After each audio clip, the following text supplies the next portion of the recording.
Hello, friends. My name is Will, and welcome to Global Hack Week Machine Learning Track Part 4. I'm super excited to have you here.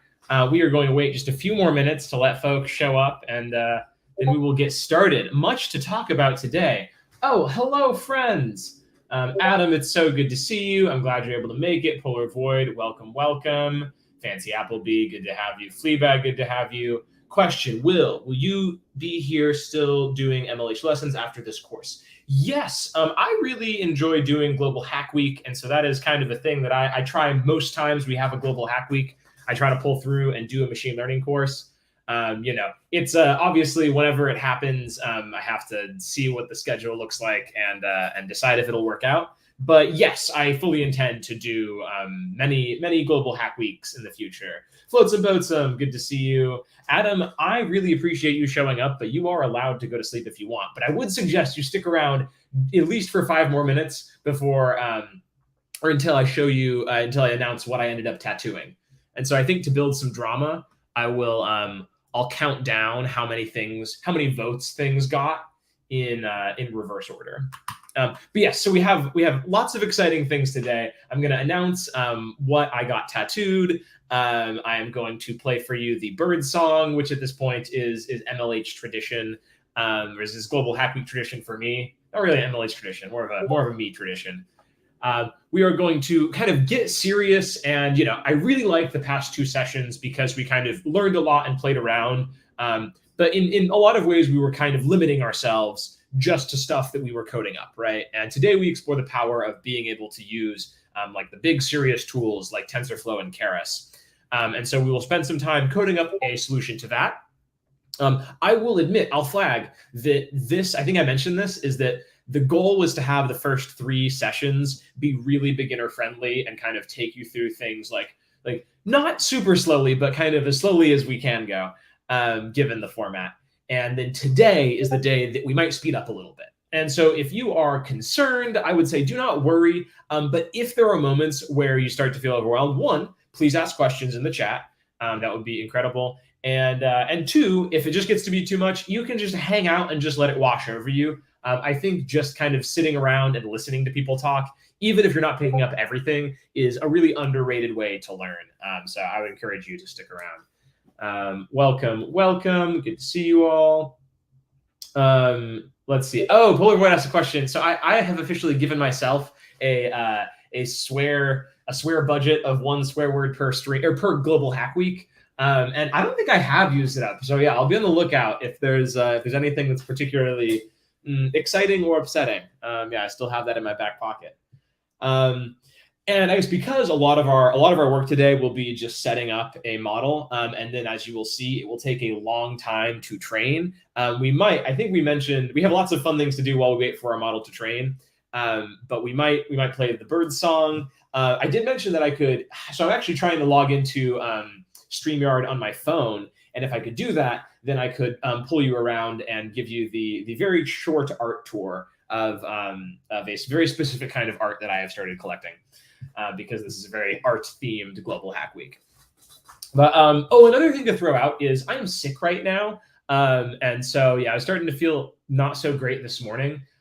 So if I'm not, on my game, you know why. So please be kind. And in the chat, why don't you drop in the chat? When's the last time that you got sick? For me, it was 0 days ago because I am sick now. But yeah, let me know. Has it been a week? Have you been one of those people that has been really good about sort of public health precautions and haven't gotten sick for the past 3 years? I would love to know in the chats. Adam, I have not, to my knowledge, I have not sworn on stream this whole Global Hack Week. So we'll see what happens. Fancy Applebee got 3 months on us. Audio, you're currently sick now. I'm sorry to hear that. Summer was 2 weeks ago. Adam felt like he was going to throw up. I'm sorry to hear that, man. That's rough. Awesome. Well, I guess we'll get started, and we'll kick off. And actually, so I'll say let's have the first thing we do actually be return to our collab from last time. So let's see. Were we in our playing with pixels? Was that what we were doing? Yes. Okay. So let's pop on over to the punch in. Also, as always, let me know if there are ever any like audio issues. The comments there are really helpful. I'll make this big again. So just as a refresher, you can go to collab.research.google.com and create a new notebook. And I will also share this specific notebook if you want to follow along sort of live. You are more than welcome to do that. Also, as always, I will throw a link to a form to get some feedback. So there is no more voting to happen. Oh, this reminds me. Before we get going, I should tell you what I tattooed.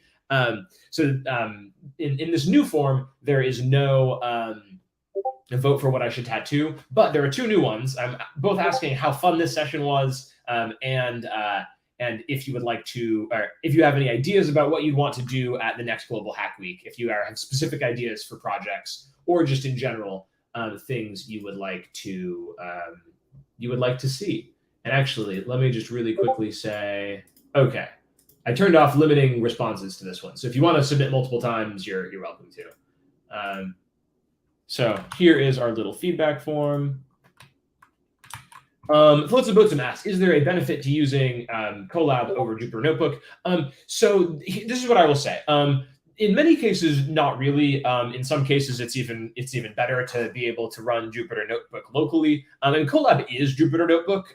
They are the same thing. Like the actual code underneath it is Jupyter Notebook. I will say the two differences that seem relevant. I mean, one is Colab is really nice because everybody has the exact same environment, right? Everybody will have the same packages installed and roughly the same sort of running time complexity and like all these things. And so that's why I use it here, is just regardless of what computer you're on, you don't have to install anything and you can still join us. So that's why I am using Colab, is to show that. The other big thing is, well, I guess, okay, three things. The other thing is that all of the things are installed. So in addition to getting Jupyter installed, if I was sort of telling everybody to do that, I would also have to tell everybody, oh, and now install these 17 different packages that might all be different versions. I think the final thing is being able to use like Google hardware is just kind of nice. In fact, we'll dive into using GPUs today. And so we'll look at trying to speed up our code, and we'll actually test our code with a GPU and without it. So those are kind of the reasons. But I use Jupyter Notebooks a lot, like locally, especially in VS Code. So yeah, it's not like one isn't strictly better than the other. They're kind of good for different things. But good question. And did I already drop the form? Oh yes, I already dropped the form. Okay, so we could look into using a TPU, which I assume is the question about what about Tensor. And I don't actually think we'll do it live, just because I didn't see appreciable improvement on this specific problem. But yes, yeah. So even as an unpaid user, Google will allow you to use some GPU time. I haven't read up too much on exactly the limitations, but yes, GPU stands for graphical processing unit. In fact, we'll talk about all this in a second. Right now, I actually want to tell you what the results of the final poll were. So I guess I'll start from the bottom. Let's see, where was our final? Oh, comeback forms. Our most recent form, yes, 17 responses. Okay, awesome. So, okay, so I'll say the top three. So coming in third place, we have PogChamp, which honestly I think that would have been a really funny one if we had picked it, but it's all good. PogChamp was third place. In second place, we have I'm the Best with 29% of the vote, and coming in first place, you may have guessed it, was Blahaj with 41% of the vote. And here is, let's see if it'll actually focus on it for us. There we have it, Blahaj, tattooed on my arm. Temporarily, but still kind of a lot. So yes, thank you for playing along. I think it is fun to run some kind of, game throughout Global Hack Week, whether it's dyeing my hair or tattooing my arm. But yeah, thank you for everybody who voted. And oh yes, okay, yes, good point. Let's come back to this view. All right. Blush, there you go.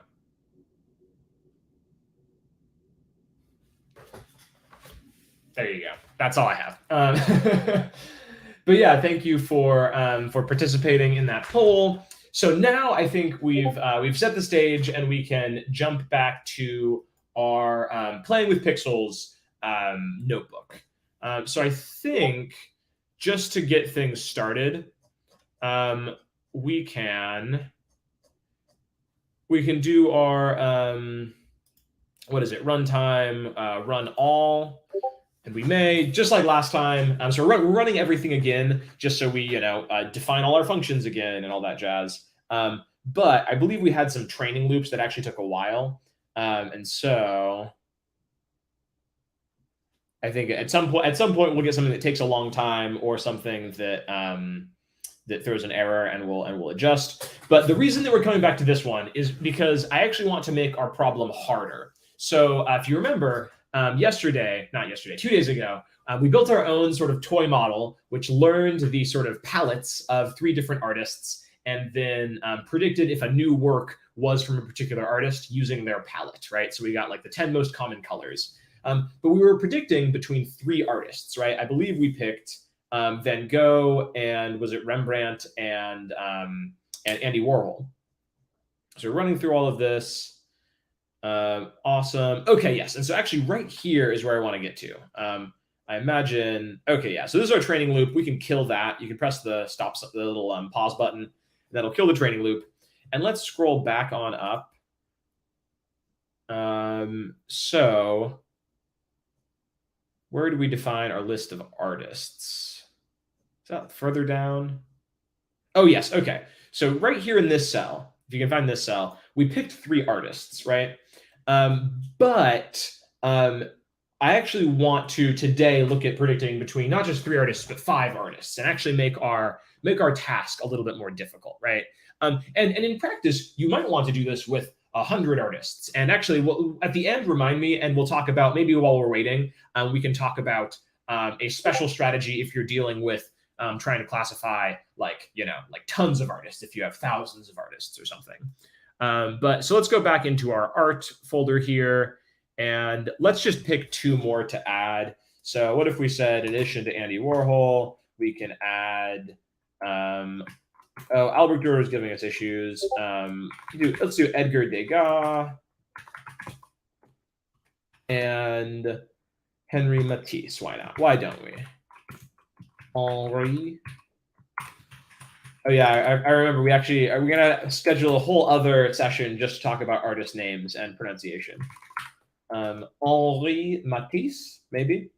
I don't know. Awesome. So now let's run this again, and we'll do just what we did last time. And remember, we kept our lab notebook, and we felt we were doing pretty good at getting 60% accuracy at the end of our training session last time, once we had done quite a few tweaks. And this is kind of model v5. And so we can keep the exact same model. The only thing I want us to change is that we're now looking at 5 different artists. And you remember this training loop took quite a while because we were learning from, I think, 100 different paintings. We were learning what colors are common for each artist, right? And we can actually visualize it. I think we have a visualization of it down below. So this will run through all 5 artists, and it will kind of learn the most common colors that they use in their artwork. This was sort of our very base sort of toy model was, well, if you learn what colors are the most common, then if a new painting has those colors in it a lot, maybe it is that artist, right? And this is a pretty naive model, but we actually got some good results, especially when we were only looking at 3 artists. But so now we're adding in 2 more. If I remember, Andy Warhol ran pretty fast. If you see, so we use TQDM to give us these cute little progress updates. And if you see, some of these actually don't have 100 in them. And I believe this is because we filtered out things that were in pure black and white, right? Because our model is currently using color. And there are ways that you can turn the black and white into color. But in this case, we just wanted to take those that were in color. And so you can see Andy Warhol had 4 that were in black and white. Van Gogh only had 1 that was in black and white. And Rembrandt, all 100 of them were color. It looks like for Degas, all 100 of them are color. You see, now I'm going into my pattern where I'm sort of stalling and explaining more things that need to be explained because we're in our training loop. Once we build our model later, we'll actually have some more fun things to fill the time. So we'll definitely do our bird song. And in fact, let me also pull up something so I can log into StreamYard on my phone and maybe take y'all on a little tour. So let me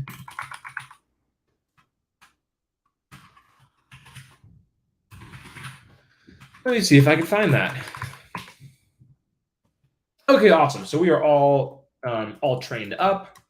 This should show us our palettes. Okay, cool. So we can see sort of the common palettes. So we see that Rembrandt uses a lot of darker colors. You can see Andy Warhol uses a lot of grayscale. Degas and Matisse and Van Gogh. Degas kind of, to me, looks a little bit closer to Rembrandt. And then Van Gogh and Matisse seem actually kind of pretty similar, right? They both use some similar colors. This is actually a side project, but kind of the fun thing of just seeing, well, how similar are different artists' color palettes, right? So you could actually just do that exercise of seeing, well, how similar are 2 artists. Awesome. So now we have our predict function that just takes in our palette dictionary and a new image, and will predict what artist we think made it, right? So all this was written 2 days ago. We're just kind of rerunning it with 5 artists.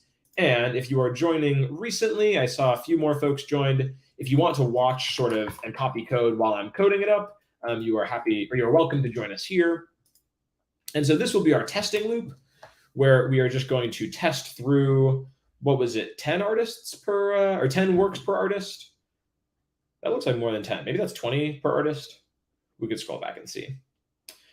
So we could see who we're predicting for each artist. So these are all the Van Goghs that we tested on, and it looks like we're predicting lots of different things, but not Van Gogh a lot. Rembrandt seemed to have a pretty unique style, so we got a lot of those right. We're just seeing the predictions roll through. And once it's all run, so it looks like we all ran, we can calculate our accuracy. Okay, so 0.46. I'll be honest, this is actually pretty decent. I'd be interested what it would look like if we trained and tested on even more works of art. But 0.46, this is, if we come back to our original math, remember there are 200, yes, so we're looking at 5 artists. And so sort of our baseline would be, well, if you randomly guessed, you would get 1 out of 5 correct on average. So 1 out of 5 would be 20%. So really anything better than 20% is really quite good for us. And so I wanted to run through that. I guess we can add another line to our notebook where we see, we can call this V5 medium, tested on 20 test samples, and we can just say 5 artists.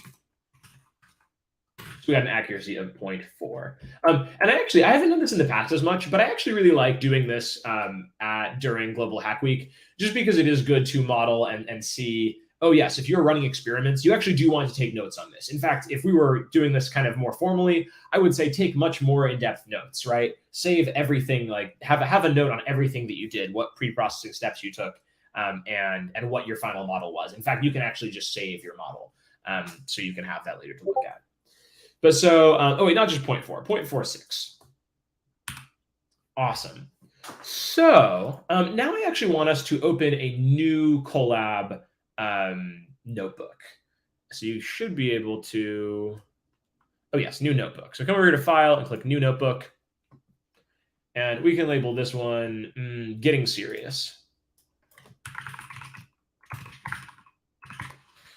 So we're going to look at sort of tools of the trade and actual libraries that we would use. Yes, documentation for the win.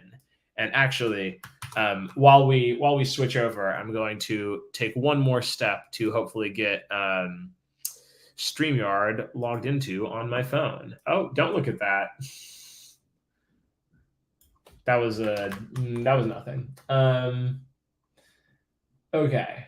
Thank you for bearing with me while I get the official MLH StreamYard login.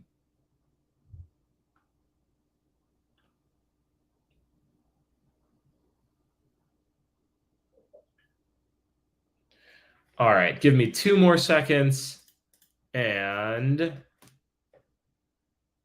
we will be off to the races. They do a little thing where they send you a login code.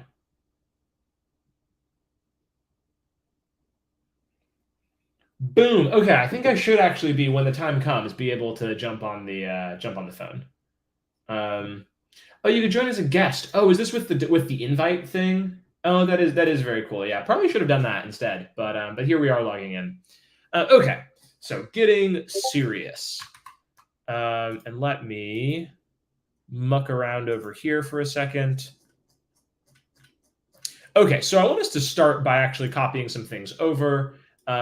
We are going to, because we're in a new notebook, we are going to want to re-download our Git repository. So you can come and copy this git clone command.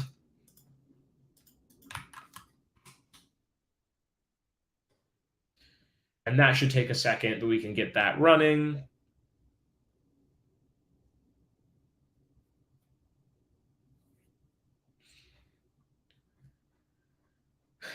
And we can also import, we'll do some of the same stuff. We'll import OS, and we'll just print out our os.lister with Global Hack Week 2022-09, just so we can confirm that everything is still there.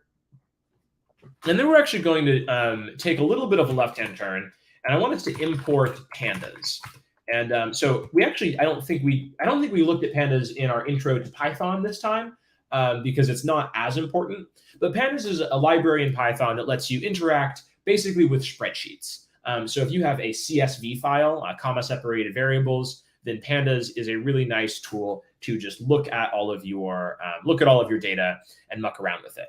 And the reason we're doing that is because we actually have a CSV inside our folder that we downloaded that has details about all the artist's artwork. Yes, somebody asked if I can share this link as well, and we'll say anyone with the link can view, and I will copy that link and drop it in there. Thank you for asking, Fancy Appleby. Okay, incredible. So I guess we can just run this for starters. So we have this artists.csv. So I want us to say pd.read CSV and plop in just that name, artist.csv. Oh, actually, we'll have to do Global Hack Week 2022-09 artist.csv. And we can store this resulting, it's called a data frame, and we can call this artists.df for artist data frame. And once we run this, we can actually also run a command called .head, which basically just shows us the first couple of rows in our spreadsheet. So if we run this level, you'll see, oh, it gives us a lot. Okay, I'm actually going to zoom out one tick. Let me know if that's too small, and I can zoom back in. But we have lots of cool information in this CSV.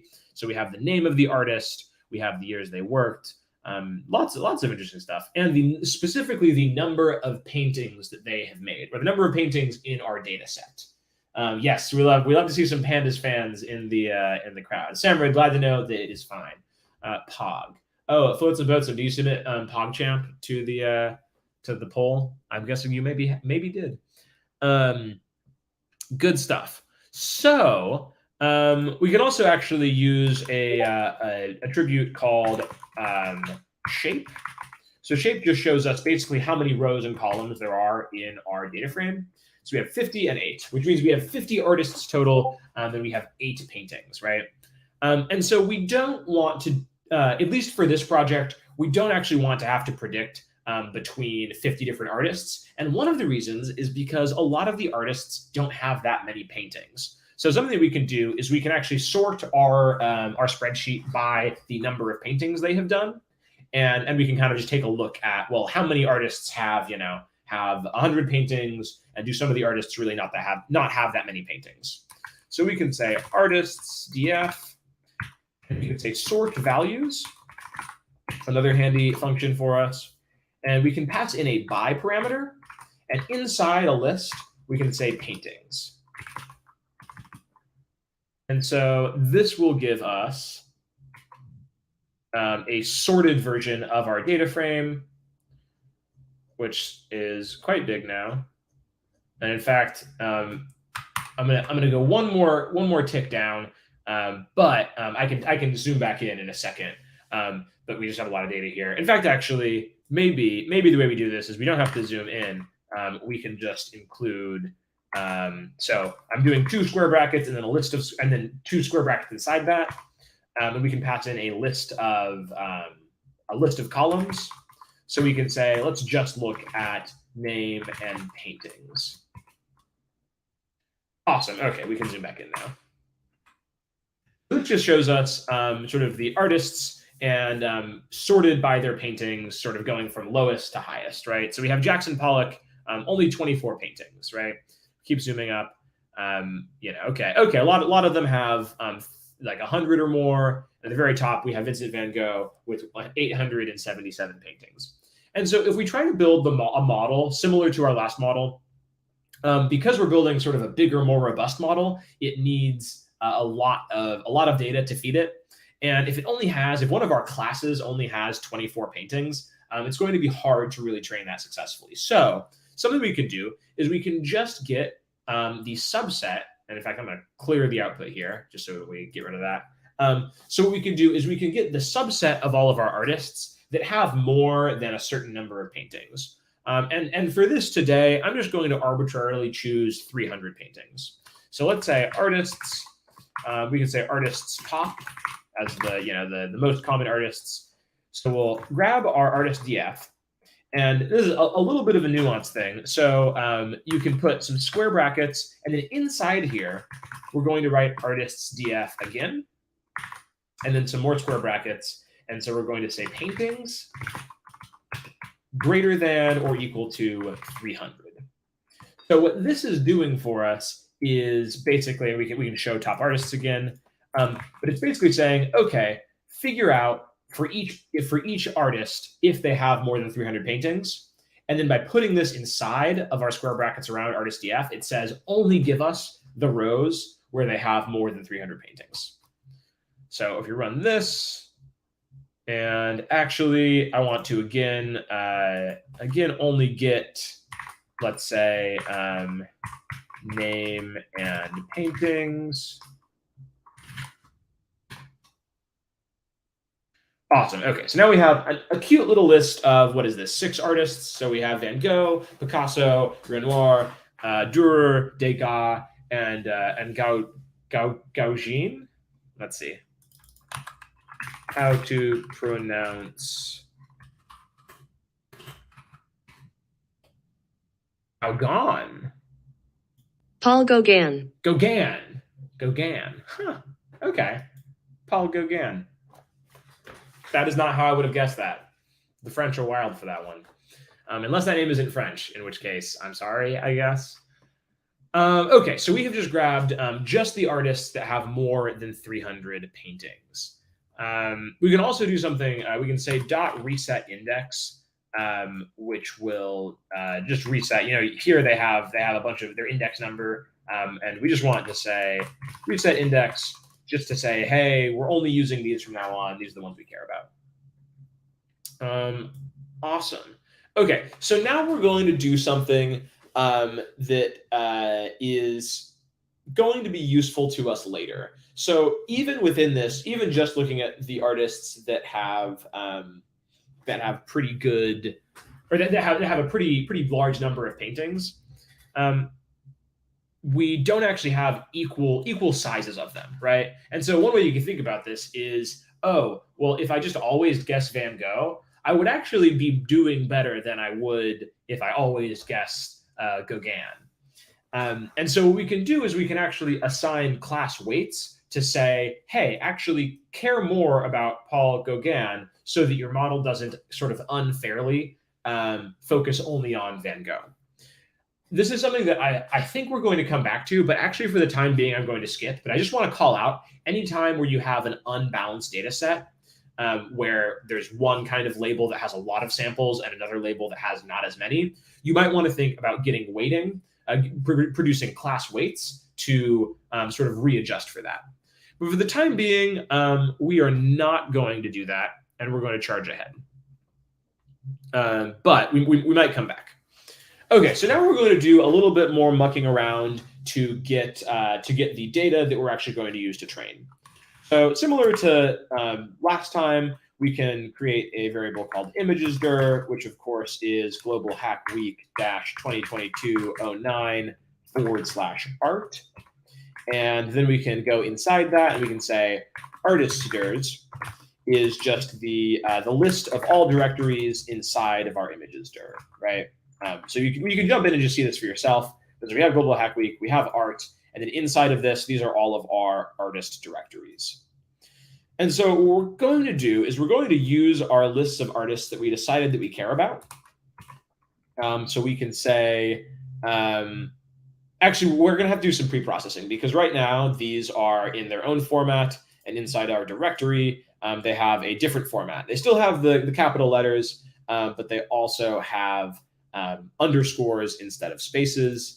So we can handle this pretty easily. We can say clean artist names. So we can get our artists top,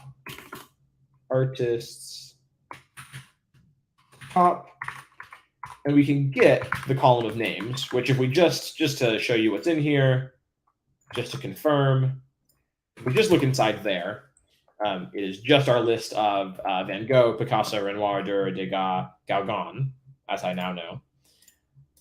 But we're going to want to replace all the spaces with underscores.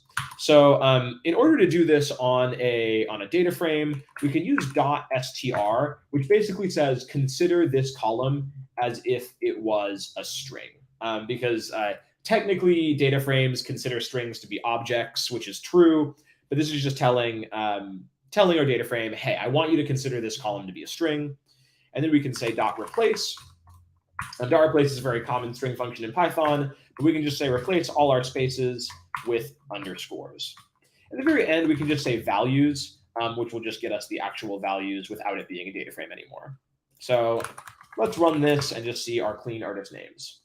Awesome. So you see we now have an array of Van Gogh, Picasso, Renoir, Durer, Degas, and Gauguin. So these are our homeboys for the evening. These are the ones we're going to be training on.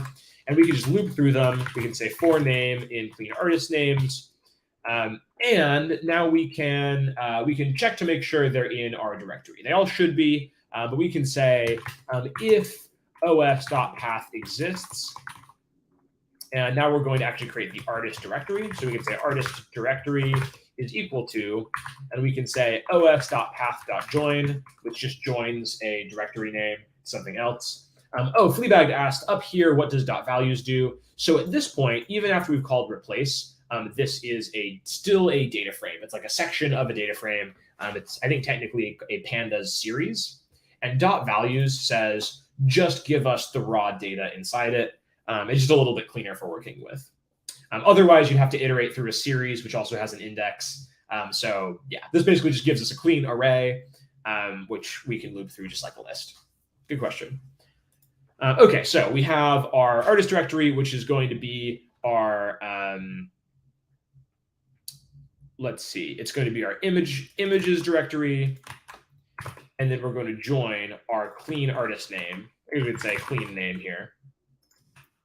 If we join those two together, we should have an actual directory full of paintings, but we can call os path exists and call that on our artist directory, just in case if it's not there, we made some error, we want to see that. But if it does exist, we can say found, and let's say artistdir. Use a little format string, else we can say print didn't find artist_dir. Run through this. Awesome. We were able to find all of the directories we wanted to, so we didn't make any mistakes. So now, because we're working with a slightly different data set, why don't we just quickly code up a sort of random selection, displaying a random selection of paintings. So let's say we'll take 5 random paintings, and we can say, we'll create a Matplotlib figure to store these all. So we've used Matplotlib in the past, and in the past we've just displayed a single graphic at a time, but this will allow us to display 5 things next to each other. So we can say fig, and this is the figure and the axes of the figure, and we can say plt.subplot, which is a nice way of getting multiple graphs as part of the same figure. And in this case, our graphs are just our images. And so we could say we'll have 1 row and n, so 5 paintings, n columns. And let's say our fig size is, so this will just give us, I think it's technically supposed to be in inches, but I don't know. We'll say 20 by 8, maybe. So now we can just loop through. We can say for I in range 5. So this will just get us the numbers from 0 through 5 or 0 through 4. And we can pick we'll pick a random artist. Actually, we don't even need to sample. We only have 6 artists. We could display all of them. So what if we said, instead of declaring an n, we could just say length of clean artist names. And so we can say for artist in clean artist names. Awesome. So now why don't we copy how we generate the artist directory. Oh, we didn't import matplotlib, did we? Import matplotlib.pyplot as plt. This should not actually. Okay, so you see this is how it's going to render to display our figures. I guess it doesn't even need to be 8 tall. It could be 5 tall. Maybe that'll look better. Maybe that's good. So we're looping through our artists, and we're getting their directory. And so now let's pick a random artwork from each artist. We can import random, and we can say random.choice. So I think we talked about this in Intro to Python. .choice just picks a random value from a list. And so we could say os list_dir, and we can get our artist directory, os.path. No, yeah, we can just list all the things inside our artist directory and randomly pick from them. Then we can pull in that image into Python with plt.imread and pass in our, I guess in this case, so this will be the art file name. In this case, we can say os.path.join our artist directory and the random file name that we selected. Cool. So now this is where we'll go through axes. And in fact, actually, I want to say we'll do enumerate. So calling enumerate on one of your iterable gives you both the things inside that, if you spell enumerate correctly, and it will also give you the index that you're at. So this will say for the first thing, it'll say 0 and the artist name, and then we'll say 1 and another artist name. And the reason we want that index is because we're going to say axes. So axes here is actually a list of the individual plots that you can make. And so we'll say axes I.imShow. So you can treat an individual axis kind of like you would treat our original PLT object. So anything you can call on PLT, you should be able to call on axes. So in this case, we'll say, well, that's not totally true, but a lot of things. So we'll say IMShow our image. And then why don't we just say axes I, we'll say set title, and we'll just set it to the clean name of the artist. We don't need to get fancy. And then let's also actually get rid of the axes. So a little bit funny here, but we're saying axis, and we're going to say off, which will just get rid of our lines, so we just see just the images. Just some nice formatting. So now, unless we made any mistakes, if we run this, boom, there we go. So this gives us some examples of each of them. Very fun. So we have Van Gogh, Picasso, Renoir, Durer, Degas, and Gauguin. Gauguin? I think Gauguin. So something that I'll actually note here is that I think when we were playing around, we actually very specifically picked artists that were going to be kind of easy, right? Like Rembrandt has a very distinct style. In fact, actually, maybe we actually do make this a little bit easier on ourselves. Don't hate me, but I'm kind of interested in what if instead of like, what if we got rid of Renoir and added Rembrandt and got rid of Degas and added Warhol. I'm actually going to do this, and we could try it the other way, but I'm kind of curious. I want it to be maybe a little bit more similar. So, in fact, actually, let's just grab our original list of artists that we picked. Where are they? Come on, artists. So I'm jumping back to the previous notebook that we were using, and we come up with our list of artists. In fact, actually, what if we? Well, yeah. Okay, let's take these first three, and let's add.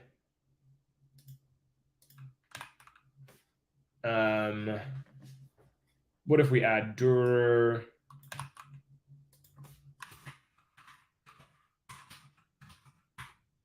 And oh, I don't know. Maybe Titian. Titian could be fun. And let's say this is now our artists. Cool. So now we actually can replace this, and instead of doing it like this, we can say, instead of doing all this fancy like values stuff, we can actually do a list comprehension because we love that. So I'm just going to grab that. So I'll say for artist in artists, and then we can say artist.replace space with underscore, which three of them already processed, but that should work. Artist is not defined. Oh yeah, I have to run this line. Okay, maybe now. Cool, they're all there. So now let's run this again, knowing full well that we might be making this a little bit easier. Oh, we made an error because it looks like these are, you may not know, but these actually all to me look like Rembrandts. I do not think Vincent van Gogh did that, or Andy Warhol. That would be really funny if Andy Warhol had like one oiled canvas in the back of his studio, and like everything is Marilyn Monroe, and then there's one like archbishop in oil. That would be kind of hilarious. But I guess that means we made a mistake. So we have our clean artist names. And we're enumerating through our clean artist names. And we have artist directory. We just print our artist here.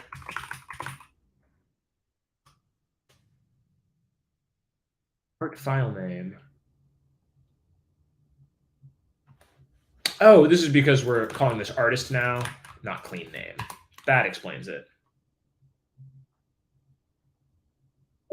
Okay, cool. So the reason that I think this is fun now is because we can look at this and we can see, oh yeah, all of these artists actually have pretty distinct styles, right? And one of the reasons that I actually do like this as a learning exercise is that a human, like even a human that doesn't know much about art, could probably tell if you just told them, oh, this is an example of a Van Gogh, this is an example of a Rembrandt, Andy Warhol, etc. They probably could look at a new one and say, oh yeah, this picture of a Campbell's soup can, that looks way more like Andy Warhol than Albert Dürer, right? Because often you'll think about, well, how well does my algorithm perform compared to a human, right? And in that first case, it's like, oh, I don't know. I would like to say that you could show me any random Degas and Renoir, and I would be able to tell the difference. But the truth is, like, like a lot of those sleeper impressionists kind of look the same. I said it. I said what I said. I make no apologies.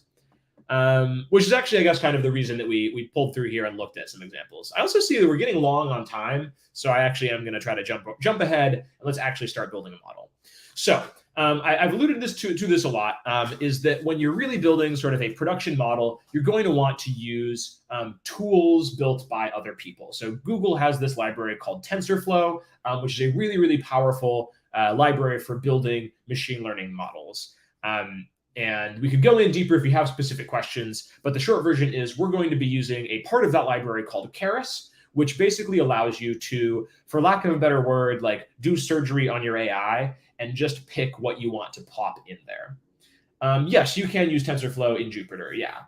No, you can. Yeah, TensorFlow is just a library you can download. You will have to install it, and actually, I think that getting the right version of TensorFlow and getting all the versions to agree, it is a hassle. So it is a reason that I choose to often do machine learning work in Colab, just because all the versions are correct. But you absolutely can use it. And if you're working on a Linux machine, you won't have that hard of a time. If you're working on a MacBook or a Windows machine, it might be harder to get all the right versions agreeing with each other. Just in my personal experience. So we are going to. I'm trying to think of whether or not I want to just plop in a big chunk of import statements, or if I want to import things as we need them. And I think I'm going to opt for a big chunk of import statements. So I suppose without further ado, because you all have access to the notebook, you can just copy what I paste. So this is just a giant. Yeah, sure, we can do the seeding. This is a giant import block. Some things we've already imported. We already imported pandas, but that should take a minute to run, and boom, we're all imported. So these are a lot of specific different things we're going to use that we can play around with to build models. So the first step on our path here to using these tools to build a model is to create what's called a image data generator. So if you're not familiar, a generator in Python is basically a function that will keep providing you with values. And so instead of using a list of images, you can have a generator of images. And we could go deep on why generators are really useful, but the short answer is if you have a list of images, all of the image data has to be in memory at the same time. But if you have a generator, it basically doesn't have to load the next image until your program asks for it. Generators kind of go deep, and we don't want to spend too much time on them. But if you have questions, you can ask. That's what we're going to do. So image data generator, we can actually invoke, and let's declare a few variables. So let's say our batch. Oh, that's not right. Our batch size, which we'll talk more about later, we're going to say, let's start it at 16.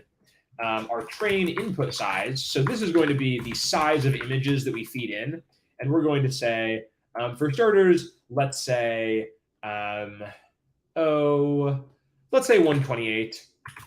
So we'll say 128 by 128 by 3. So if you remember, this is sort of 128 pixels by 128 pixels by 3 different channels, so red, green, and blue, which we know about because we took that first day to play with pixels. And then the final thing we'll look at is we'll say our n classes. So this is the number of different artists we're trying to predict.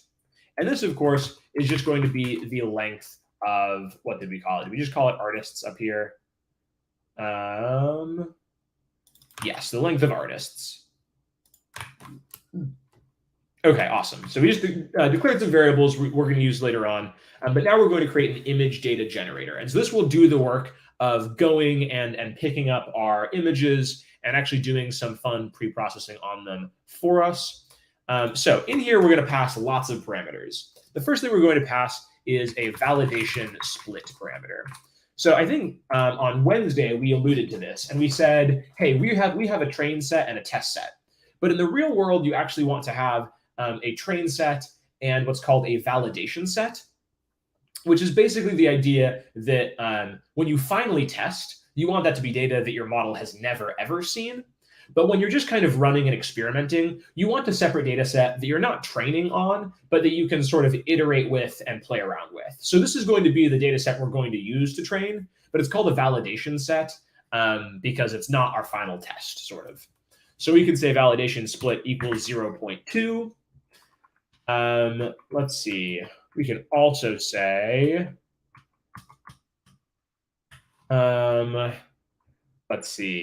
let's say rotation range. So this is actually some fun things we can put in. We can basically muck with our data to add some noise. So one of the ways that you can add some noise to your data is by rotating your image just slightly. And we'll see what this looks like. But so you can pass it a number of degrees. So let's say like 5 degrees. So you can rotate the image a little bit to the left or a little bit to the right if you want. Let's also say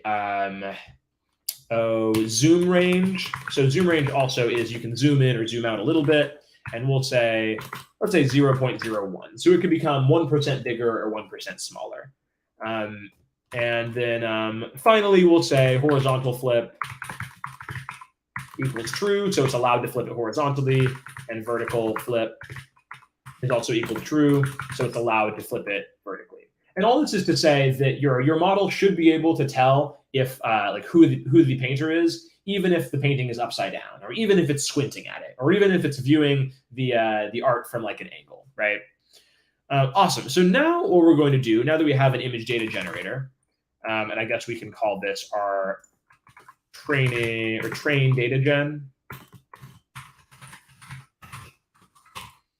Now we can tell it where it's actually going to get its images from. So we can say train data gen, and we can say dot flow from directory. So this is actually really nice because you don't have to muck around with directories because it's a really common case where you have a bunch of different directories and they all have a different class of image in them, right? So you might have a directory called cats and a directory called dogs, and the dog directory has dog pictures in it and the cat directory has cat pictures in it, right? In this case, we have artists. And so we are going to first pass in our directory, which we can just actually use our images dir because this has all of our artists in it. We'll pass in class mode, which we'll set to categorical because in this case, we are trying to break the category. We can also, oh, pardon me for a second. My notes just disappeared for a second. Okay, cool. So we have class mode. We will also say the size of input that we're going to be looking at. So we can say target size. And here we can actually use our train input size. So we're scaling down to 128 by 128. And so the input shape there is just going to be the first 2 dimensions of that. Oh, that's tricky. I don't like that. Sorry, I'm mucking with different tabs.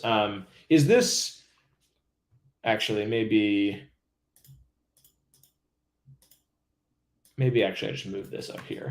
Thank you for bearing with, friends. Always juggling tabs while streaming. Okay, yeah. So here we have our train input size, and we're going to grab basically the first 2 things here. So we can go from 0 through 2, so just 1 and 2. And this will say, okay, our images are 128 pixels by 128 pixels. Next, we're going to say batch size. And this is basically the number of training samples your model will see at any one time. And so we'll say our batch size is equal to 16 right now, and we'll use that more later. We'll also say the subset of data we want to use here is training. So in our image data gen, because we said our validation split is 0.2, this basically allows us to designate a training sample and a validation sample, and this will do this automatically for us, which is super convenient. We can pass in a shuffle equals true just to say shuffle them around so they're not in order, which is nice. And then finally, we can say classes is equal to our artists list. Awesome. So this, because we said our subset is training, let's call this our training generator. Call it our train generator. Hello, I am 545145V. It's good to see you. Actually, tell me how you would like me to pronounce your username, because I remember you from a couple days ago. Yes. Oh, good night, Adams. Good to see you. So our validation and training data has been put together, so to speak. Yeah, so all our data starts in one bucket, and as we're pulling it in, we are basically splitting it up into two. So this one will basically get, because our validation split is 0.2, this is saying 80% of our data will train on, and then 20% of it we will use for validation. Yeah, great question. This becomes a little bit more obvious once we actually run a training loop. So as you can see, there's like a lot of setup where you have to kind of read a lot of documentation. And so I could actually drop some links for documentation for TensorFlow if you're interested. So now for our validation generator, it's basically going to be the same. And we are just going to copy this and paste it. But we're just going to call this validation as our subset. And we'll call this our validation generator.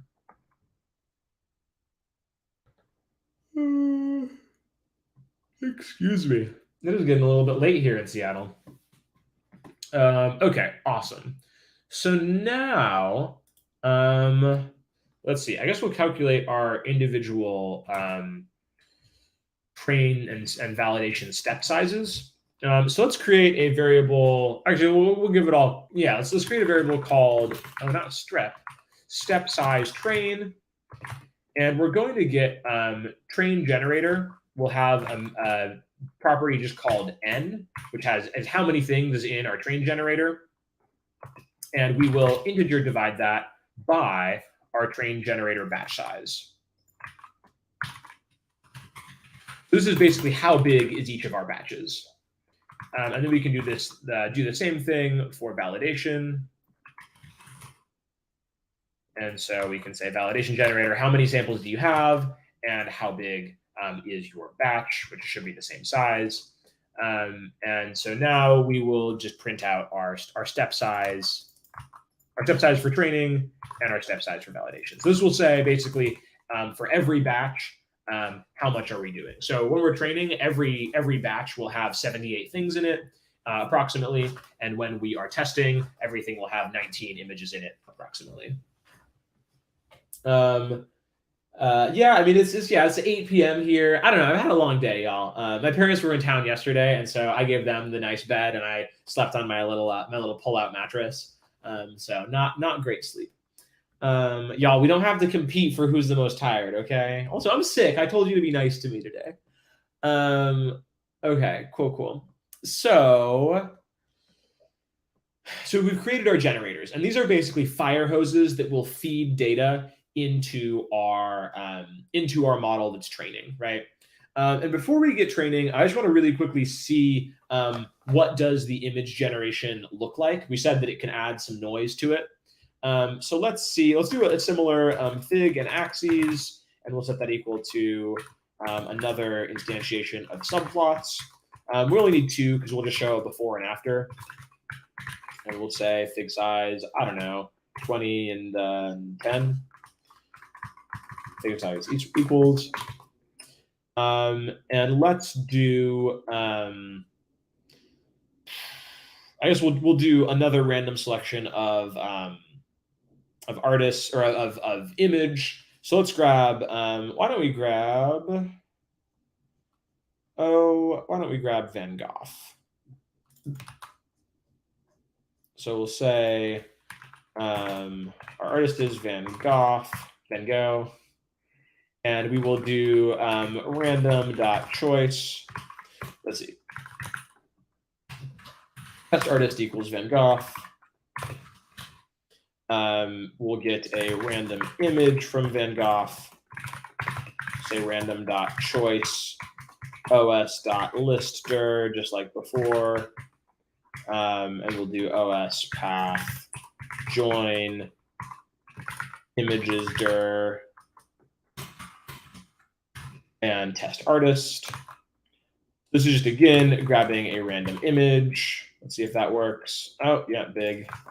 And And we could start by saying, let's read that image data. Oh, I guess the image file, random image file. And we can just say that equals os path join images dir random or test artist and our random image. I guess this is our random image file name.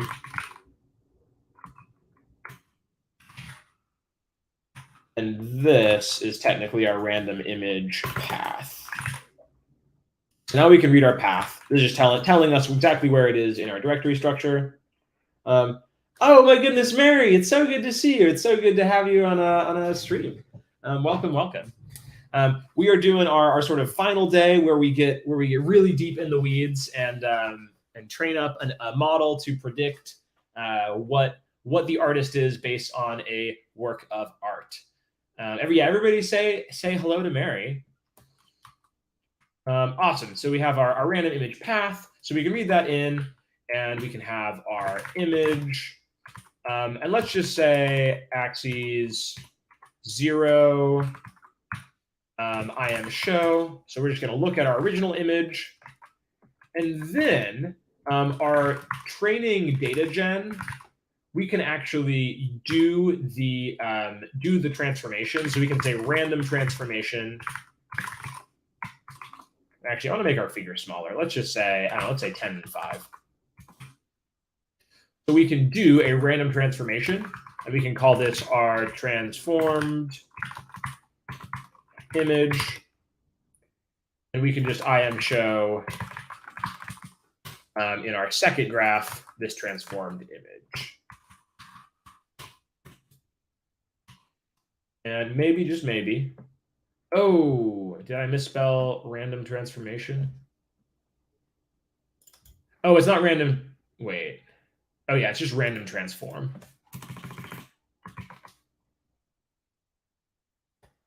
Okay, cool. So you see here, we took the original picture and we just flipped it upside down.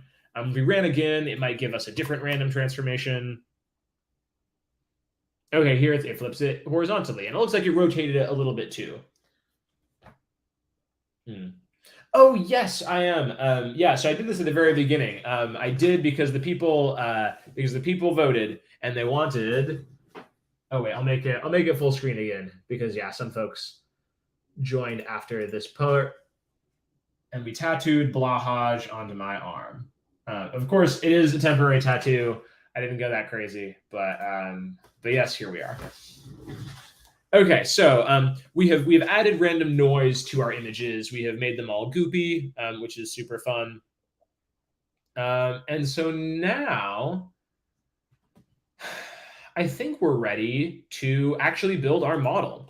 So in Keras, we have this idea of adding lots of layers to our model. In our original sort of toy model we made yesterday, it was basically a single layer, right? We basically just checked how many pixels you have similar to a palette, and that's our prediction. But in these bigger models, you'll have lots of different layers where lots of different values get kind of mashed up, and there's a lot of complex math. It could fill, honestly, several years of academic study, so we won't get too into it, but we'll learn kind of by doing, and we'll look at some examples. So because we have lots of layers stacked on top of each other, Keras gives us the ability to create a sequential model where sort of the output of one layer feeds into the next layer's input. And so we will say our model is equal to tf.keras, and we'll say sequential. So this gives us sort of a blank model that we can fill with additional layers. And so the first layer that I want to add, so we'll say model.add to add a layer, and we can say tf.keras.layers. And the first kind of layer I want to add is what's called a convolutional layer. And so what a convolutional layer does is basically it takes a small window, and we get to tell how big the window is, but a small window of pixels, and it will scan the image and kind of move all the way around our image and basically generate a new input for each of those windows. And so convolutional layers are really good to use when you know there is something important about where the pixels are. right? So something we could do, like our first case, we just had a list of pixels, right? And we didn't even care where they were placed. It could have been total random noise, but the colors were all we cared about. But in this case, because if you rearrange the pixels, even if they were the same pixels in a different order, it would look like a different artwork, right? So in this case, we'll use a convolutional layer to basically move a little window around our artwork and learn sort of just looking at a small bit of data there. So we can use the conv2D. This gives us a two-dimensional convolutional layer. The first thing we'll add, I'm going to add 3 here, which is the number of different filters we use. So for each time you look at a window, you'll generate lots of different results, right? And how you generate these results, the model learns automatically. But you basically tell it, well, how many different ways should you look at the window? And I'm not an expert here, but often I like to, well, if the original model has 3 different colors, that's 3 different channels. Pick 3 just as a starting value, but this is something that in practice you would play around with. 10 here is the width of our window. So our original images now, I think, what are they? 128 or are they 256? So we picked 128. And so saying a window size of 10, so a 10 by 10 window, doesn't seem like a bad option for us.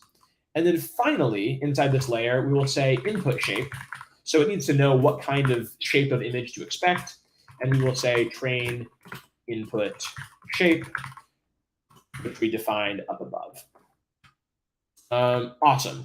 So now after our convolutional layer, I want to add a layer which is called a max pooling layer. So again, we're going kind of deep, or I don't want to go too deep here. But pooling basically says you can look at those same windows, but instead of producing a bunch of values, try to actually summarize what you see in that video in that frame. And so pooling, in this case, literally actually just picks the max value. Max pooling picks the max value you see inside that window. So we can say model at, and let's just copy this. And if you have more questions about these individual layers, you can ask them. But I really want to get our model put together because we're going to give it, probably like 10 or 20 minutes just to train so we can see what it does. So I'm trying to not take too long here. So we could say max pooling 2D, which helps us sort of summarize what we're seeing. And in this case, we can say, let's say 2, so it will do max pooling just for sort of a 2 by 2 pixel grid, sort of in the window style as well. And so this will actually make our image a lot smaller, which makes it easier because we're kind of funneling our image data through our layers down to ultimately a single choice between these 6 artists. Awesome. So something we'll do now is we'll actually just add another, basically another layer here that looks the same. We don't need input shape anymore.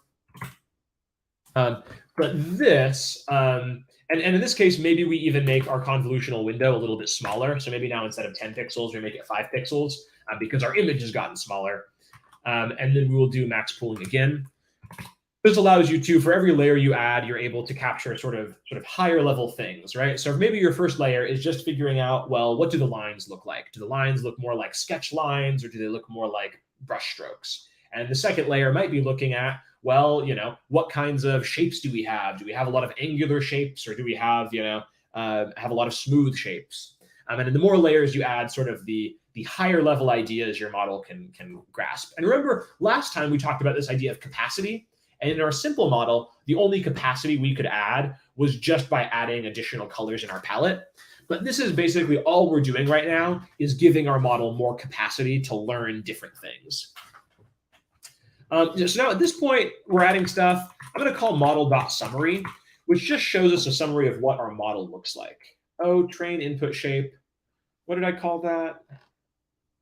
Train input size. Oh, let's call this shape. I like shape better.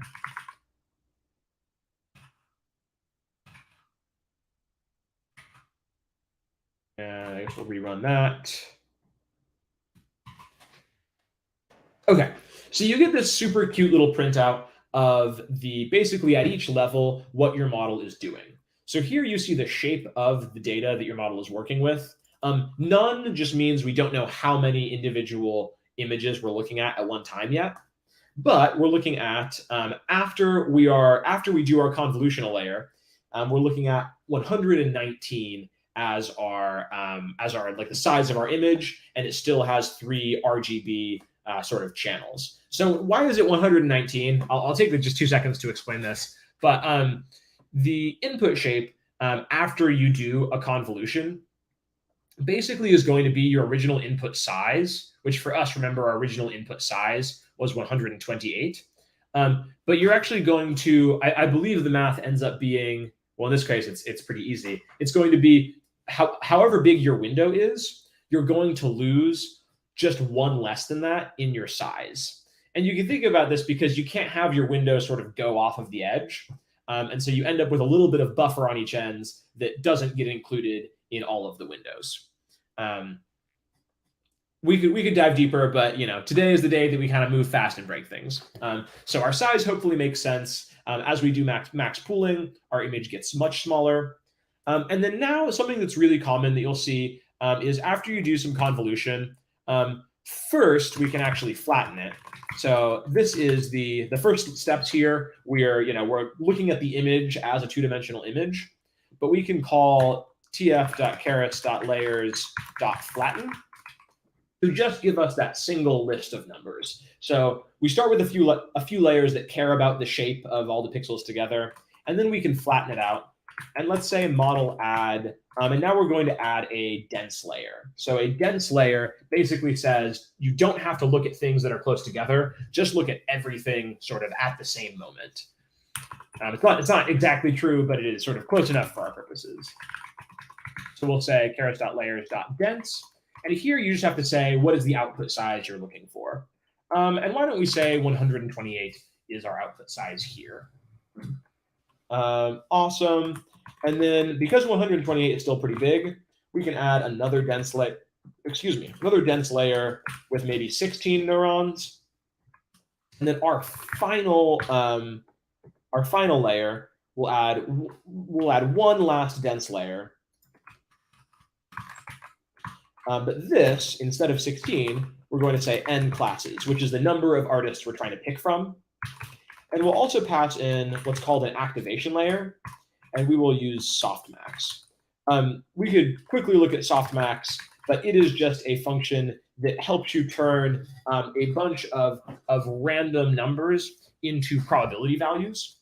So the output of this, we'll get a different number for each artist. And the softmax function basically takes all of those numbers and says, well, this means this is the probability that it is Van Gogh, and this other number is the probability that it is Warhol, for example.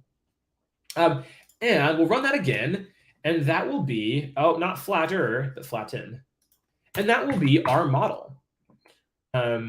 Yeah. So one thing I want to draw your attention to is the number of trainable params. So this right here is often how you'll talk about, if somebody asks you, how big is your model? This is the number that they're asking for. And this is basically the capacity of the model. This is the total number of things your model is remembering. And you can actually see where they come from. So over in this column for params right here, each layer has a different number of parameters that can be tweaked and tuned. So our convolutional layers, relatively small. But then once we get to our dense layer, there's a lot of parameters that we end up training. In fact, most of our parameters end up coming from that first big layer, where we kind of look at all the things coming from the image at once. So that is the model we're going to use. We're going to throw in a few more things. So we're going to create an optimizer, and this is we're going to use the Atom optimizer. This basically just tells the model how it should optimize its parameters from one step to the next. We give it a learning rate, which is basically how much do things change. Floats and Boats have asked, what do the dense layers do? Yes, so the convolutional layers, as we said, look at just a small window at a time, and they move the window over, and they look at it again. The dense layer basically looks at everything all at once. Side note, did anybody see the movie Everything Everywhere All at Once? I absolutely loved that film.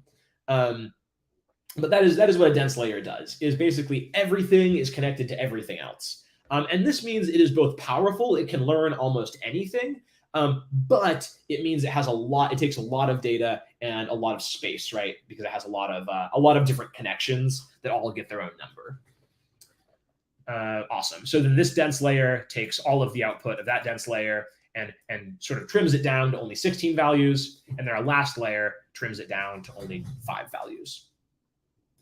So an optimizer just tells the model how to do some math. And then we can compile our model. So we can say model.compile. And here we'll define a loss function. And we're going to use categorical cross entropy, a classic. This is the way that I would describe our loss function. So we'll also add in a metric called accuracy. We'll say metrics equals accuracy. And you may be asking, okay, I remember accuracy, but what is this loss thing? And accuracy basically tells you what your final grade on the test is, right? It's how many of these did you actually get right? But what it can't do is tell if you got kind of close to the right answer, right? And so this would kind of be metrics is, accuracy is like that final test you take where it's a bunch of multiple choice questions that are really true or false questions that you get right or wrong. Whereas your loss function is kind of like a math quiz where the teacher will look at your work and it'll see, well, you were kind of close to the right answer, and so I'm not going to penalize you as hard. So this is why loss is really, really important, because this is what our model will actually use to try to learn and get better. And finally, we can pass in our optimizer, and we'll pass in just the atom optimizer that we picked. Awesome. So we have a compiled model. And now I want us to actually define a function called runFit. So here we're going to take as an input a number of epochs. By default, we'll say 1. And epochs are basically how many times does your model study. So when your model studies and tries to learn, it looks at all of the training data. And so if you say train for 2 epochs, it means look at all of the training data twice. And so we'll start with just 1. But now we will create we'll run our model fit function. So model.fit, in this case, we're using fit generator. This basically tells your model, hey, study all this training data that I got for you. So we'll pass in our generator is equal to our train generator that we defined earlier. Our steps per epoch is going to be equal to our step size, step size train. Our validation data is going to be equal to, I think we called it validation generator. And then our validation steps is going to be equal to, I think we called it step size validation. Nice. Our epochs we'll set equal to the epochs thing that we just accepted from above. We'll say shuffle equals true. It's going to shuffle the data every time it looks at it. We'll set verbose equal to 1, so we see exactly what's going on. We will also let's say just that for the time being. And the last thing we're going to do is when we actually train this model, we can say it's going to return for us the history of how training went. So we can say history equals that, and we can say just return history at the end. And we'll look at how we use history in a second. Okay, so we have a function that will actually run our model. But now I actually want to play around with trying to speed up with the GPU. So right now, by default, if we just run fit, it will train our model on all the data once, right? So I want to hit run on this. Running, and you see this little progress bar, right? And you can even see it's ETA, so it predicts it's going to take 20 more seconds to run this. And so this is by default just running on the CPU, but we have the ability in Colab to run with a GPU. So what we'll say is we'll use what's called a context manager, and we'll say with tf.device, Oh, it almost finished running. So you saw there, every time the progress moved, that was it running through another batch, right? So it showed the model some more data, and then the model trained and learned a little bit. You see we have our loss function here, and then we have our accuracy. And then we also have our validation loss and accuracy. So our validation accuracy was lower than our training accuracy. So it actually automatically does the sort of testing of the data for us. And so in our original case, we got 43%, and on our validation, we got 38%. And so actually, right out the bat, for not really training much at all, not terrible numbers, right? I actually feel okay with those. But in fact, what did we get with our original model? When we trained it, 46. So already out of the gate, we're almost beating our original model. But what we're going to do is we actually want to run it for a lot of iterations, right? So this was running it, and it took a single iteration, took how many seconds? 35 seconds. But now we can say with TF device, so this is telling TensorFlow what device it should run on. And this is the part that will only work in Colab. If you're running on your local machine, this part is out of scope for this activity. You can do it, and I would totally encourage you to go and look up tutorials on how to use a GPU on my Linux machine. And it won't look totally different. But in this case, we can just say device :GPU: 0. It says find the GPU and just use it, basically. This is a sort of an oversimplification, and polar void. Let me know how I'm doing, because this is something that before a couple months ago I just had never done. Awesome. So now inside here we'll run fit again, and we'll see how long it takes.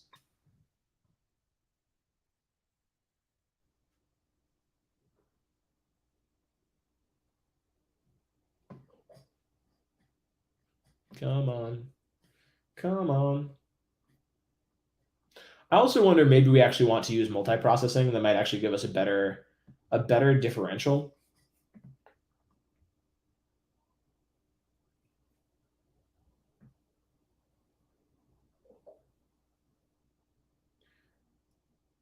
And okay, 34 seconds. So I think either I need to use multiprocessing here to speed up, or it's possible we might have actually been using the GPU in the beginning anyway. So here, instead of saying with device equal GPU, we'll just say using the CPU as our device, which I believe should actually work for us.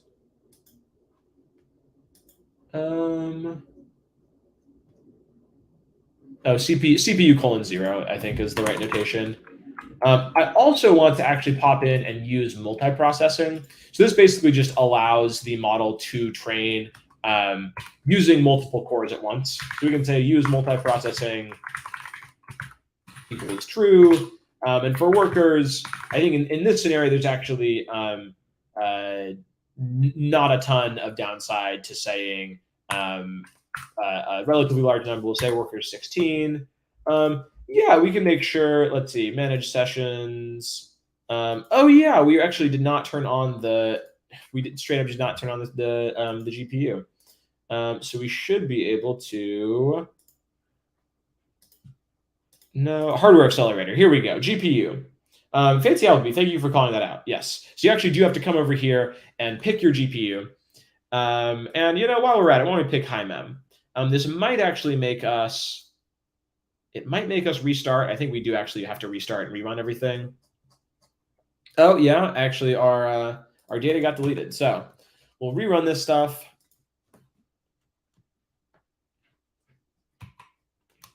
Some of this needs to be rerun. I guess it doesn't hurt to just rerun all of it. So we downloaded Global Hack Week again. We picked our artists. It's actually a good moment for review.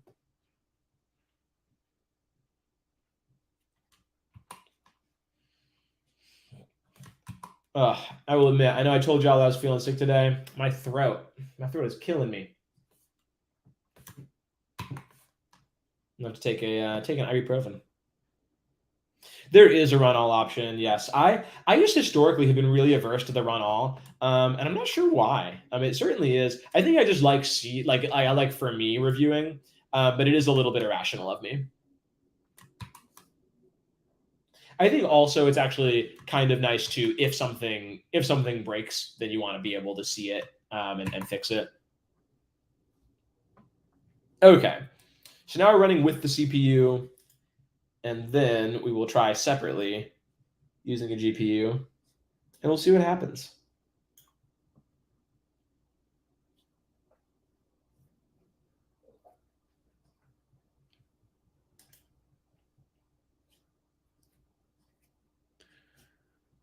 Okay, so running with the CPU, I think that I even sped up a little bit. Yeah, 29, probably because we're using multiprocessing.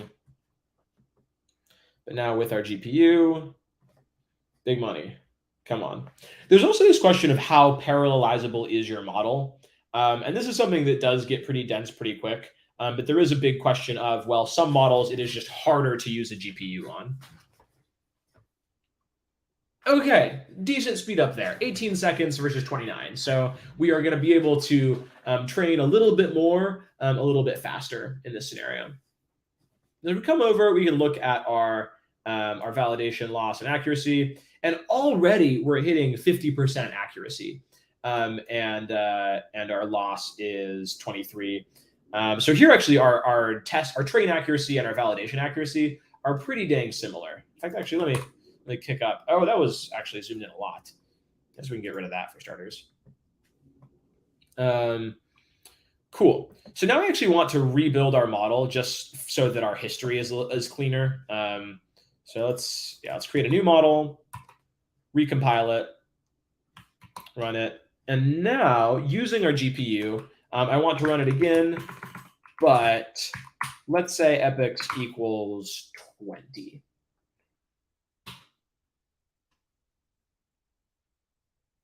That is totally possible. Yeah, this is also a case. So Fancy Appleby asked that their model took longer to run.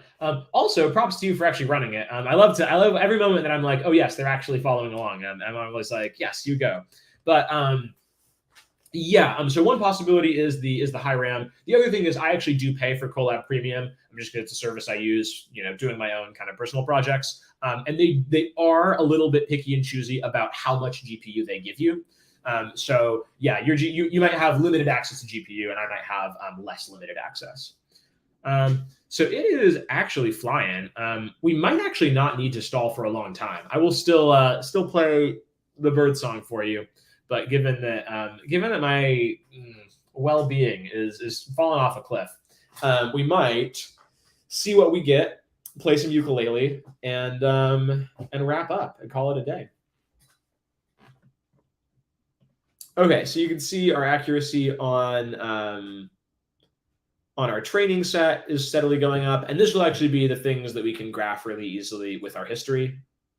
Oh no, okay, actually, I'm sorry, I have to bail. I forgot. We are not actually capturing our history. We can just say history equals. I don't know, is it actually going to stop, or is it going to complain and make us restart the notebook? It might make us restart the notebook. Fancy Appleby plays the violin. Very fun. Maybe you should join us on stream and play a violin, play the Avatar theme song on the violin.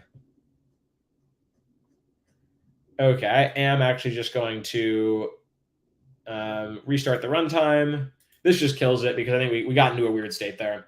And in fact, why don't I actually say the run all? So this is the runtime that basically you don't have to individually run everything. Oh, it's telling me it crashed for an unknown reason. And I'm like, I know the reason. It's because I crashed it. Okay. Let's see. Run all. So this should just go from the very beginning and run all of our cells for us all the way through. Oh, I actually didn't. I didn't want to run these again because the first ones are kind of cool to see. Basically the first iteration you do is kind of your before picture, But it'll still be cool. Sometimes you run the variables above the variables you define at the bottom. Yeah, exactly. This is why I sometimes we'll just go through and, and run them all individually so I can kind of fix any problems that arise. Just checking in. How are we doing? Can we check in the chat? Let me know if I'm actually here's my question. I want to know, are you good morning, Rashawn. I want to know, are you like coding this out yourself and following along? Are you kind of following along with my screen up, or are you just kind of vibing with us? And I'll say all of these options are just fine. I'm just kind of curious. Floats and Boatsum says they're a little confused. That is totally fair. This is kind of I've tried this a little bit differently in the past, and this time I kind of decided, hey, what if the first 3 sessions we really try to take things slow and introduce concepts, and in the last session we'll just kind of throw the sink at our problem. And if you have feedback on, oh yeah, I really did not have a good time in this last session because you kind of jumped ahead and threw a lot of technology at us. And I'd love to hear that. I'm always experimenting with how we run these sessions, but this is super good feedback, y'all. Yeah, but I do appreciate, regardless of how you're sticking around. I'm just thrilled that you are here hanging out with us. And just vibing is plenty.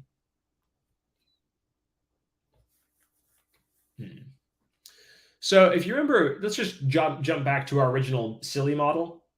And so really these first ones don't really count because we were mostly testing on, or I guess this doesn't count because we were testing on our training data.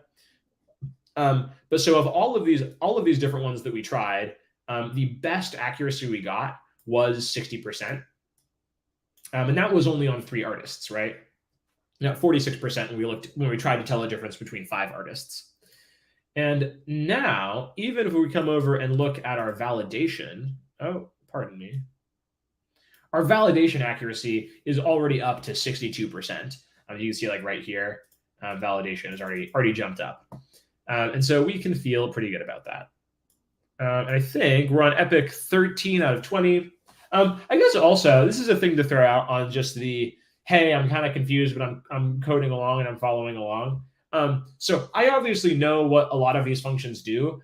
If I had to rewrite any of these core things, like I have implemented my own artificial neural network a couple of times, I probably couldn't do it from scratch right now off the top of my head, right? You get to a point in machine learning where you want to understand these base concepts, but when you actually go to build your production model, you aren't going to use a lot of things that other people have written that you won't actually know how every single part of that stack really works. So that feeling of, hey, I'm able to follow along, but I am a little bit confused, I would say channel that, because in many cases, that is kind of what it feels like to be a machine learning engineer.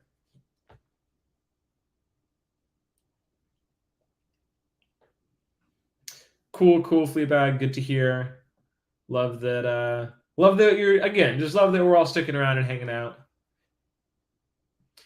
and letting our final epic run. So I'll graph this and we'll do a little recap, and I'll play the bird song, and we'll call it a day, or a night, as it was.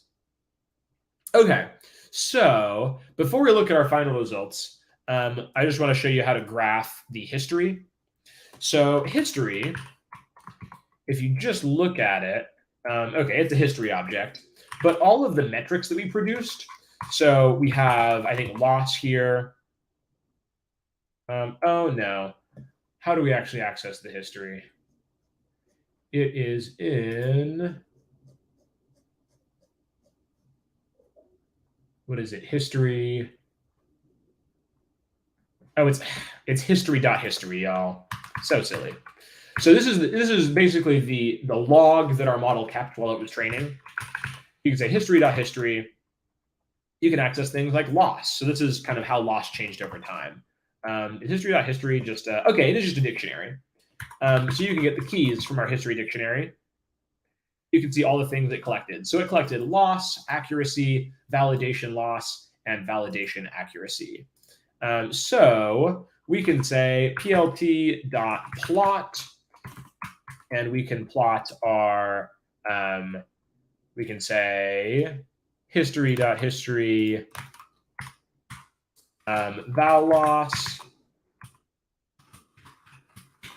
And let's say, or let's first do accuracy. Let's say accuracy. And can we say color is red? And then we can say val accuracy. Oh, val accuracy, and the color is blue. So this is basically saying both show us over time how did we do on the when we were testing on our training data, and also how well did we do when our model was tested on data that it hadn't seen before. And boom, here you go. So this, I think, is actually really, really interesting. I mean, the short version is pretty quickly our model started getting good, right? We left off that first, the first iteration is gone. I think we were scoring in the 40s. So the first couple epochs, we just really, really improve. And then after that, things get kind of interesting. Our validation accuracy continues to climb all the way up to 70%, which I think is pretty impressive. And our training accuracy actually kind of goes all over the place. I will say, I think that this is, I mean, our y-axis is pretty small here. So all of this variation is kind of within, 5 percentage points of accuracy. It is kind of interesting to see. We can also then plot our loss. And if you remember, if our accuracy is basically a binary yes or no, did you get the question right or did you get the question wrong? Then loss is basically when the teacher looks at how close you were to the answer. So if the model was kind of unsure between two and ended up picking one and it picked wrong, but the other one that it thought might have been the right artist was correct, then loss will be a little bit higher. And so loss will be lower. Loss is basically how bad did our model do. And so here again, you can see our validation in blue and our training loss in blue and our validation loss in red. And both of them sort of steadily descend and get lower. Let's see. The model knows what the right answer is, right? Hence why we can measure loss. Yes, exactly correct. And this is something that we skipped over a little bit. But it is getting the information of what class it belongs to from the directory. So way up here where we do our image data generator, because we pass in the images dir, it basically uses the directory name as the correct class. Yeah, good question. Right on. And so then, yeah, I guess we can come down and take our glory. And we can see that our final validation accuracy was 65% and our train accuracy was 70. Oh, I guess I got the color wrong. So we were doing better on our train accuracy, which does make sense. But our validation accuracy, 65%. Let's see, Floatsome Boatsome says, in a real world situation where our data doesn't necessarily have a right answer, or rather we don't know it, how would we measure loss? Oh, this is a really good question. So actually defining your loss function is one of the more sort of intense parts of being a machine learning engineer. I'm curious if you have like an example, but I can throw out a little bit of context. So there's a thing we do in natural language processing where basically in order to train a model just to understand language, you will basically generate a fake task. So you'll get a bunch of text from the internet and you will just hide one word. And its task will be try to predict the hidden word. And this is a way that even without labeled data, you can get your model to try to figure out sort of how language works by predicting the hidden word. You can also do this in images where if the image isn't labeled, but you still want to try to understand that image and you want your model to understand that, like the image space, you can basically hide a part of the image and try to have the image predict that hidden part. Vlubeg says it is BERT, right? So BERT is a very specific model. It's was it bidirectional encoder transformer, I think, something like that. But yeah, a lot of models will use this as a tool, and I think that's technically so. In natural language, it's called skipgram. I think with image data, it's called image occlusion, where you just hide part of the image and you have the algorithm try to predict what's missing. But BERT was a model that used this as a tool to just generate a lot of data. So generally speaking, Flotsam, to answer your question, when we're using models like this, you usually have to figure out a way to have a right answer. Okay, yeah. So great question here on housing prices. Yeah, so housing prices, you still do have to have a quote unquote right answer. And so we actually did this. If you want to go back to the archive, we have the first Global Hack Week that I did was predicting housing prices.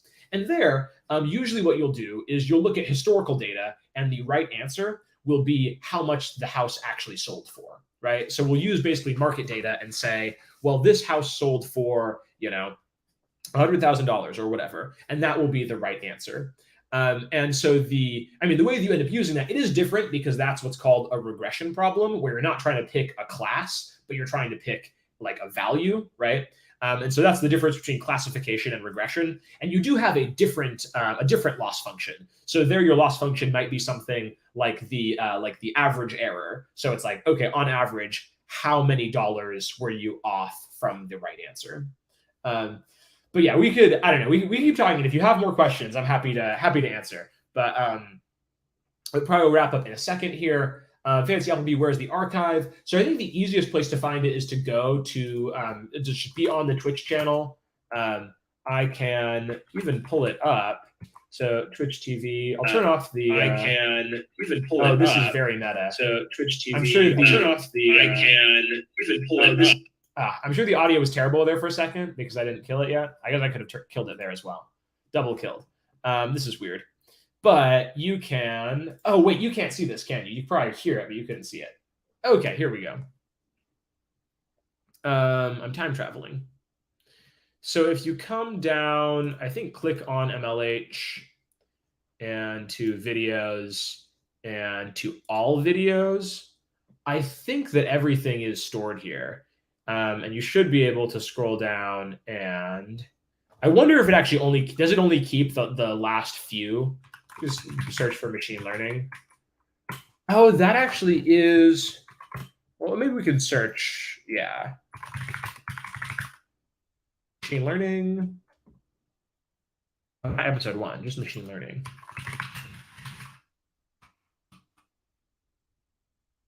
Huh. Okay, well, this is a good question. I guess the older videos might not actually be on there. In which case, that's a bummer. Let's see. Did other comments? Okay, Flotsam. Well, thank you for the questions. They were good, astute questions, and I appreciated them. So I think I will drop that form link one more time. So if anybody has feedback on how this went, but also what they'd like to see in the future, please fill that out for me. Oh, YouTube stores all of them. Okay, cool. So you can go to the MLH YouTube, and if I ended up streaming to there as well, you should be able to find them. Okay, so I'm gonna grab my ukulele. I'll play you the bird song, and we will call it a wrap on global blah blah blah blah blah. Call it a wrap on Global Hack Week. All right. So for those of you who aren't familiar, this is the song that I wrote about the truth about birds. So we'll zoom out a little bit so you can see the ukulele. Oh, that is apparently as far out as this lens zooms. So I'll just back up.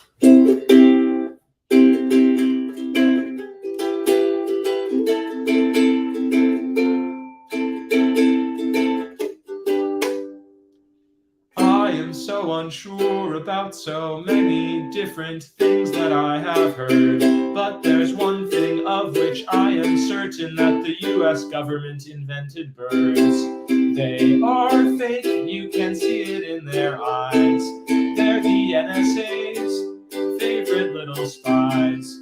But there's one thing of which I am certain, that the US government invented birds. Stay woke, sheeple. Yes, the birds are fake. Don't ask me for an explanation. Tour when? Oh, I don't know. We'll do the Global Hack Week reunion tour at some point. But yes, thank you for hanging out with me. I really enjoy Global Hack Week, and it is because of y'all. It is so fun to share all these things about machine learning and get all your incredible questions. So of course, fill out that form. Let me know how things went and what you want to see next. Also, you are welcome to add me on LinkedIn. You can find me on the internet at wliffert. Instagram. I have a Twitter, but I don't really use it. But I also do not generally check Discord tickets. I know Major League Hacking is often particular about how we engage over Discord. But if you have a question or something, you're more than welcome to put it in the forum or ping me on LinkedIn. Oh my goodness, I didn't accept your connection. Okay, I will right after this log on to LinkedIn and accept connections. But yes, again, thank you so much. It is always good to see y'all. I love that I've seen some folks come back for multiple Global Hack Weeks. So take care and yeah, have a happy rest of Global Hack Week, y'all. Peace out.